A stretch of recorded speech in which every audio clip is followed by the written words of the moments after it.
મોડામાં સ્વાદ રહી જાય એવી પાલક મગની દાળની સબ્જી બનાવીશું, જે શિયાળામાં ખાવાની ખૂબ મજા આવે છે. જોઈ શકો છો, આહાહા, ખાવાની ખૂબ મજા આવે એવી ટેસ્ટી સબ્જી બનાવીશું. તેના માટે પેન લઈ લીધું છે, તેમાં તેલ નાખી દીધું છે, જીરું, કાપેલા લીલા મરચાં, લસણ અને હિંગ એડ કરીને સારી રીતે મિક્સ કરી લઈશું. ત્યારબાદ મેં તેમાં હળદર એડ કરી છે. ત્યારબાદ પાણી સાથે મેં મગની દાળ એડ કરી દીધી છે. તેને બરાબર મિક્સ કરી લઈશું. ત્યારબાદ મેં તેમાં લાલ મરચું અને સ્વાદ મુજબ મીઠું એડ કરી દીધું છે.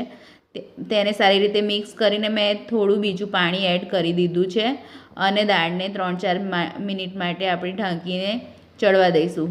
દાળ થોડી ચડી જાય ત્યારબાદ આપણે તેમાં પાલક એડ કરીશું.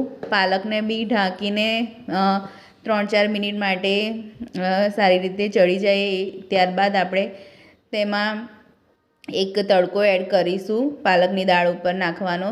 તો 2 ચમચી ઘી લીધું છે અને કાપેલા લસણ લઈ લીધા છે અને તેમાં કાશ્મીરી મરચું એડ કરી દીધું છે અને એ તડકો આપણે શાક ઉપર રેડી દીધો છે. જોઈ શકો છો કે આ ટેસ્ટી શાક તૈયાર છે.